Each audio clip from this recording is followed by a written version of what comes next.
Hello বন্ধুরা, তো আমি রেডি মহাকুম্ভে যাওয়ার জন্য। প্রয়াগরাজ যাচ্ছি মহাকুম্ভে। তো চলো আজকের ব্লগটা শুরু করি। বন্ধুরা, মা বাবার সঙ্গে দেখা করে বেরিয়ে পড়লাম মহাকুম্ভে মহাযাত্রায়। ফেব্রুয়ারি তো জার্নি আজকে বিলোনিয়া স্টেশন থেকে শুরু হবে। আমি আছি এখন বিলোনিয়া স্টেশনে। 20 ফেব্রুয়ারি 2025 প্রয়াগরাজ মহাকুম্ভ। এই কুম্ভ মেলাটা 144 বছর পরে আসছে, সেজন্য আর নিজেকে ধরে রাখতে পারলাম না। তো ট্রেনও এসে গেছে, লোকাল ট্রেন, এটা আগরতলা যাবে। তো এরপরে যাব ত্রিপুর সুন্দরী এক্সপ্রেসে প্রয়াগরাজ। তো দেখতে পাচ্ছ ট্রেনও ছেড়ে দিয়েছে, বিলোনিয়াকে বাই বাই বলে বেরিয়ে পড়লাম। তো খুবই টাফ, খুবই কঠিন জার্নি হবে। জেনারেলে যাব, রিজার্ভেশন টিকিট পাইনি বন্ধুরা, অনেক চেষ্টা করেছি। তো আমি এসেছি এখন আগরতলাতে। আগরতলা স্টেশনে দেখতে পাচ্ছ, কেউ যদি পাই সঙ্গী তাহলে তো জার্নিটা খুবই ইজি হবে। বন্ধুরা 1 নম্বর প্ল্যাটফর্মে আসছে ত্রিপুর সুন্দরী এক্সপ্রেস। এই কিছুক্ষণের মধ্যে দাঁড়িয়ে আছি আমরা। তো বিলোনিয়ার কিছু ভাইদের সঙ্গে দেখা হয়েছে উত্তর ভারতের, তাদের সঙ্গে যাবো। সবাই মিলে ট্রাই করবো তো ট্রেন সিট পাওয়ার জন্য পাওয়া মুশকিল, বাট চেষ্টা করবো। তো বন্ধুরা দেখতে পাচ্ছ কত ভিড় স্টেশনের মধ্যে। আমি এমন ভিড় জীবনে কোনোদিন দেখিনি। আগরতলা স্টেশনে অনেক ভিড় বন্ধুরা। তো দেখতে পাচ্ছ সবাই, বেশিরভাগ মানুষ এখানে কুম্ভে যাবে। তো উত্তর ভারতের বিলোনিয়া, উত্তর ভারতের কিছু ছেলেদের পেয়েছি, ওরাও কুম্ভ যাবে 6-7 জন। তো ওদের সঙ্গে আমি জার্নি শুরু করব। ভগবানের কৃপায় একটা ভালো পার্টনার পেয়ে গেছি। তো আমি এখন স্লিপার কাছে ঢুকছি, দেখছি স্লিপার কাছে কোনো ব্যবস্থা করা যায় কিনা টিকিটের। দেখছি স্লিপার কাছের অবস্থা খুবই খারাপ বন্ধুরা, তো কোনো লাভ নেই গিয়ে। তো এই জন্য আবার চলে গেছি জেনারেল কামরাতে। জেনারেল কামরাতে আমরা সিট নিয়ে নিয়েছি, আগে 2 জন ছিল, তোরা সিট নিয়ে নিয়েছে। মোটামুটি অ্যাডজাস্ট করে যাবো সবাই মিলে। তো একটা সিটে বসার সুযোগ পেয়েছি। তো ট্রেনও ছেড়ে দিয়েছে বন্ধুরা। 8টা 20 আগরতলা থেকে প্রয়াগরাজ যাবে এই ট্রেন। ভোলেনাথের কাছে প্রার্থনা করছি মহাকুম্ভের এই কঠিন জার্নিটা যাতে শুভভাবে কাটাতে পারি।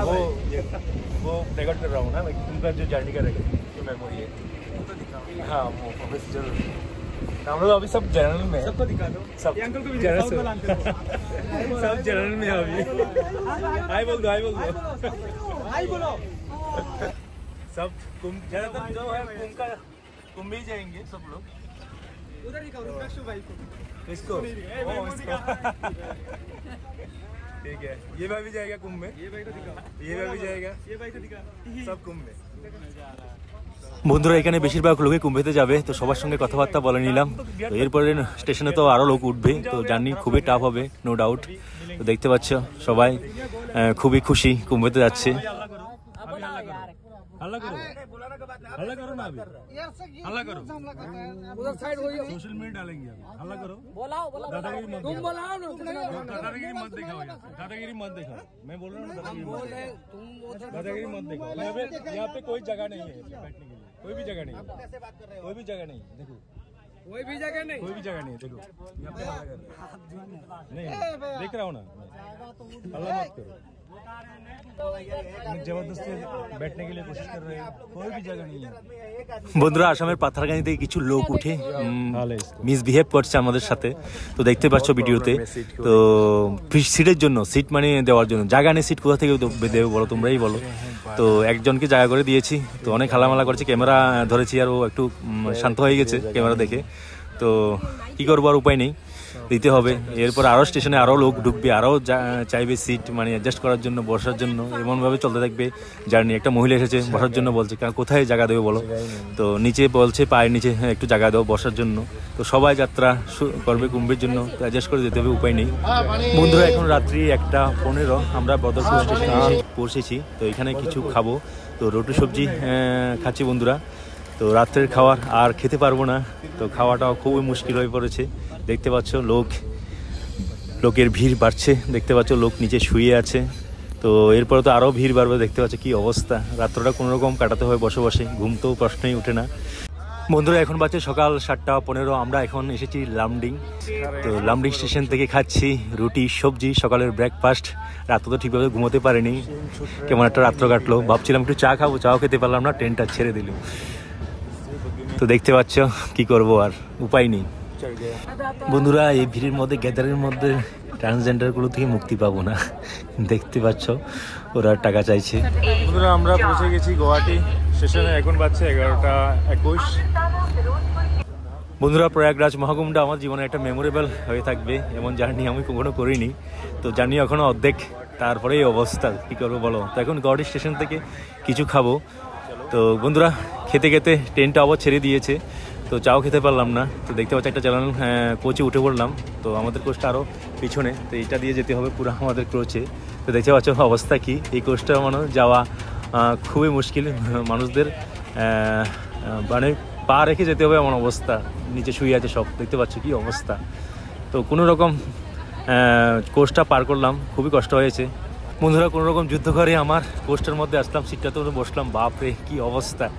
তো ভাইরা সিটটা বুক করে রেখেছে, তো এই একটা সুবিধা একসঙ্গে ট্রাভেল করার। তো আমরা এখন ক্রস করছি ব্রহ্মপুত্র নদী, আসাম ব্রহ্মপুত্র নদী খুবই বড় নদী বন্ধুরা। এখন বাজে 3টা, আমরা এখন বঙ্গাগাঁও স্টেশনে এসে পৌঁছালাম। তো এখান থেকে কমলা নিলাম, তো একটু রিফ্রেশমেন্টের দরকার। তো বডিটা একদম কি মানে এনার্জি লেস হয়ে গেছে মনে হচ্ছে। তো দুপুরে ভাত খাবো বন্ধুরা, বাড়ি থেকে বেরোয়ার পর আর ভাত খাইনি। তো বাঙালিরা মেইন ফুড মনে হচ্ছে, অনেকদিন ভাত খাইনি। তো এখানে ভাতের জন্য অর্ডার করলাম, দেখলাম এক মুহূর্তের মধ্যে ভাত শেষ এখানে। তো কি ভিড় দেখতে পাচ্ছ লোকের। তো আরেকখানে যাচ্ছি ভাত খাওয়ার জন্য। তো এখানে ডিম ভাত অর্ডার করলাম, তো তাড়াতাড়ি খেতে হবে বন্ধুরা, নয়তো ট্রেন ছেড়ে দেবে। তো 60 টাকা ডিম ভাত নিয়ে নিলাম। তো এখানে বসে খাচ্ছি, তাড়াতাড়ি খেতে হবে, নয়তো বা ট্রেন ছেড়ে দিলে খাওয়াও শেষ। তো তাড়াতাড়ি খাচ্ছি যতটুকু খেতে পারি বন্ধুরা। কোচবিহার স্টেশনে পৌঁছালাম, তো এখন বাজছে 5টা 27। তো চা খাওয়া বন্ধুরা, অনেক দিন হয়েছে চা খাইনি। তো ট্রেনের ভেতরে দুধ চা, তো আমি দুধ চা খাই নাই, তো লিকার চা নিলাম। মাথা পুরো হেডেক হয়ে আছে, তো লিকার চা খেয়ে একটু রিফ্রেশমেন্ট হবে মাইন্ডটা। তো চা খেয়ে এরপরে ট্রেনে উঠে গেলাম বন্ধুরা। ট্রেনের ভিতর সবাই দেখছি ঝালমুড়ি খাচ্ছে, আমিও নিলাম, খুবই ভালো বানিয়েছে এই অবস্থায় বন্ধুরা। এখন বাজছে 5টা 55, আমরা এখন জলপাইগুড়ি স্টেশনে, নিউ জলপাইগুড়ি স্টেশনে। তো এখান থেকে চা খেলাম, এরপরে উঠে পড়লাম ট্রেনে। তো ট্রেনটা ছেড়ে দিয়েছিল, যেই জন্য রিজার্ভেশনে উঠে পড়লাম স্লিপার ক্লাসে। তো স্লিপার ক্লাসের অবস্থা দেখতে পাচ্ছ, কেন স্লিপার ক্লাসে আমরা ওই সময় উঠিনি। তো টাকা বেশি দিতাম, কিন্তু জেনারেল থেকে অবস্থা এখানে আরও বেশি খারাপ। তো সিট তো নেই, যে যেখানে পেয়েছে সেখানে শুয়ে পড়েছে, বসে পড়েছে, দেখতে পাচ্ছ। রাস্তাও নেই যাওয়ার, বাথরুমে যাওয়ারও রাস্তা নেই এমন অবস্থা। তো লোককে পাড়িয়ে যেতে হবে, মানে পা রেখে যেতে হবে এমন অবস্থা, দেখতে পাচ্ছ। বাচ্চা মহিলা সবাই শুয়ে আছে, কীভাবে যাব মানে ভাবতেই পারছি না। তো লটকে লটকে কোনো রকম সামনের দিকে এগোলাম, দেখতে পাচ্ছ, খুবই কষ্ট। তো এই মানে যারা এই স্লিপার কাছ থেকে আমার বেরোতে অনেক সময় লেগে গেছে আমার কোচে যাওয়ার জন্য। তো খুবই খারাপ অবস্থা বন্ধুরা। তো কোনো রকম যুদ্ধ করে আমার কোচে এসে পড়লাম, জেনারেল কোচে। সেই জায়গা রেখে দিল আমার ভাই বন্ধুরা। এটা একটা সুবিধা গ্রুপে জার্নি করার, কেউ সিট থেকে উঠে গেলে আরেকজন সিটটা বুক করে রাখবে।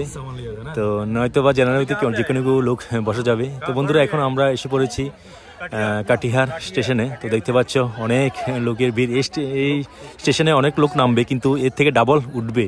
তো এখান থেকে বিহার লোক বেশি কুম্ভতে যাবে। তো দেখতে পাচ্ছ স্টেশনে কি ভিড়। भगवान के लिए झगड़ा क्यों कर रहे हो आप लोग? झगड़ा मत करो, आप बुजुर्ग लोग हैं, झगड़ा कर रहे हो।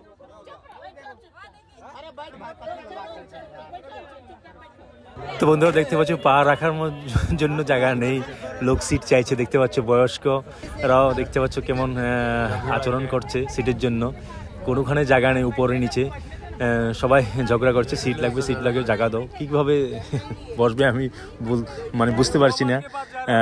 যে জায়গাতে বসেছি ওই জায়গাতে বসতে পারছি না, ধাক্কা এক সাইডে চলে যাচ্ছি এমন অবস্থা। তো দেখতে পাচ্ছ খুবই খারাপ অবস্থা এই টাইমে। তো খুব লাস্ট মুহূর্তে খুবই কষ্টদায়ক একটা জার্নি ফেস করছি, দেখতে পাচ্ছ। তো এরপরে এসেছে বন্ধুরা বারৌনি স্টেশন। এটা তো বারৌনি স্টেশনে অনেক লোক নামবে। তো আমাদের সাথে যারা ট্রাভেল করেছে অনেকজন বারৌনি নামবে, তো বিহার যাবে ওরা। তো তারপরে বারৌনি স্টেশন থেকে অনেক লোক আরও বেশি উঠবে, তো কুম্ভে যাওয়ার জন্য। তো খুব খারাপ অবস্থা, এখানে ঝগড়াঝাটি সব কিছু চলছে, খুব খারাপ। তো এমন জার্নি আমি জীবনে কোনো সময় করিনি, আমার জীবনে এই জার্নি মনে থাকবে। ভগবান একটা শক্তি দেখে আমাকে, যাতে এই জার্নিটা কমপ্লিট করতে পারি। এই পরিস্থিতিটা দেখতে পাচ্ছ খুবই খারাপ বন্ধুরা। এখন সকাল 6টা, তো খুব ঠান্ডা লাগছে। তো জ্যাকেট পরে নিলাম, ভাগ্য জ্যাকেটটা নিয়ে আসলাম, হয়তো খুব অবস্থা খারাপ হতো। তো ঠান্ডা অনেক আছে এখানে সকালবেলাতে। তো আমরা এখন এসেছি দীনদয়াল উপাধ্যায় রেল স্টেশনে। তো এত ভিড়ের মধ্যে, এত কার্বন ডাইঅক্সাইড ভিতরে, তারপরও ঠান্ডা লাগছে। তো ভাবতে পারো বাইরে অনেক ঠান্ডা থাকবে। তো খুবই ভিড় বাড়ছে দেখতে পাচ্ছ। এখান থেকেও লোক উঠবে, এই স্টেশন থেকেও। তো ট্রেন অনেক লেট বন্ধুরা, তো 6 ঘন্টার উপরে ট্রেন লেট। তো আমার এই ভাইটা দিল্লি যাবে, তোর অবস্থা খুবই খারাপ। তো দেখতে পাচ্ছ এখানে একটা বৃদ্ধ মানুষ, তো বিলিনিয়ার থেকে মানে কুম্ভে একলা বিলোনিয়া তো আমার বাড়িও সাতমুরা মার্কেটের সঙ্গে আমরা বিলোনিয়া ওরে সাংঘাতিক একলা মানে সাহসের জন্য। বন্ধুরা এই দাদুকে দেখে একদম ফুল এনার্জেটিক হয়ে গেছি। এই দাদু এই বয়সে মানে জার্নি করছে একলা কুম্ভের জার্নির মধ্যে, ভাবতে পারো মানে ইন্সপায়ার করার মতন ব্যক্তি তিনি। মোটিভেশন কি বলবো আর, একলাই ট্রাভেল করছে মহাকুম্ভের জন্য। মানে হ্যাপস অফ টু দাদু, মানে এমন মানসিক শক্তি ভগবান আমাদেরকেও দেখ, এটাই ভগবানের কাছে প্রার্থনা করছি। তো দেখতে পাচ্ছ একটা ট্রেনের মধ্যে অনেক ভিড় দেখতে পাচ্ছ বন্ধুরা। ট্রেনটা অনেক লেট করছে, 6 ঘন্টার উপরে লেটে চলছে। তো এখানে আবার ক্রসিং হয়েছে মনে হয়, তো দাঁড়িয়ে আছে ট্রেন। বন্ধুরা এই ভাইটা আজকে আমার অনেক উপকার করেছে। আমার ফোন পড়ে গিয়েছিল, ভাইটা ফোনটা উঠিয়েছে, তো আমার আইফোনটা পড়ে গিয়েছিল। তো অসংখ্য ধন্যবাদ ভাইকে, ভগবানের রূপে এসেছে আমাকে রক্ষা করার জন্য। বন্ধুরা ফাইনালি প্রয়াগরাজ এসে গেছি।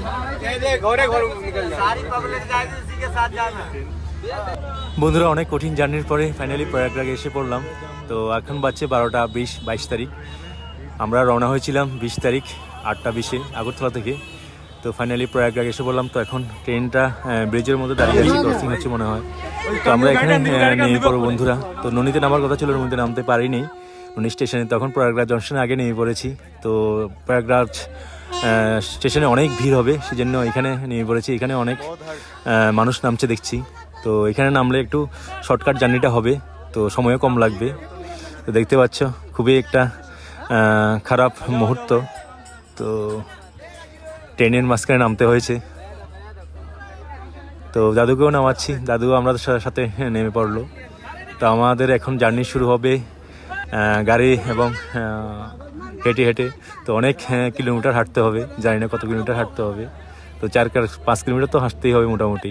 তো এখন যাচ্ছি নিচে। তো আমাদের একটা ভাই খুব একটা রিক্সে ছিল, তো একদম স্টেশনে ট্রেনের সামনেই ক্রস করছিল। তো খুব একটা মানে এখানের অবস্থা খুবই একটা খারাপ এখন, মানে ট্রেনের মানুষের একটা যে একটা গ্যাদারিং। তো আমরা আস্তে আস্তে নিচের দিকে যাচ্ছি। এখান থেকে অটো নেব, এরপরে যতটুকু অটো যায় এরপরে হেঁটে যেতে হবে প্রয়াগরাজ মহাকুম্ভে। তো আমরা বেরিয়ে পড়লাম। তো অটো দেখছি কোথাও অটো পাই কিনা।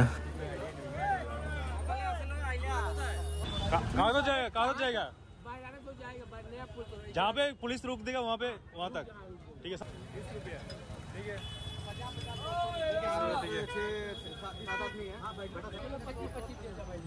25-20 रुपये तो चलेगा ना।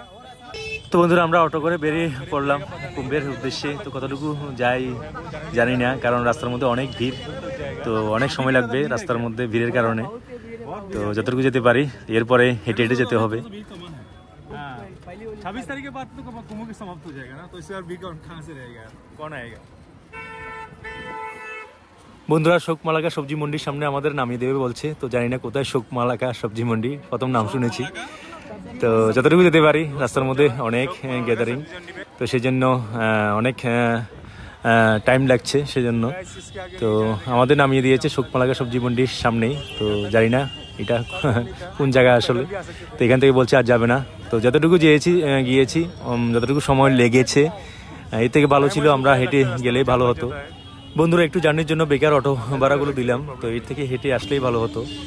তো আমাদের জার্নি এখান থেকে শুরু হবে। তো সবাই ঠিকঠাক আছে ভগবানের কৃপায়। তো এখান থেকে হেঁটে আমাদের কুম্ভের যাত্রা শুরু, মহাকুম্ভ প্রয়াগরাজ। তো এর দ্বিতীয় পার্টে তোমাদের কুম্ভের স্থান দেখাবো, সঙ্গম জায়গাগুলো দেখাবো। তো ভিডিওটা এখানে সমাপ্ত করছি। Bye bye, Har Har Mahadev.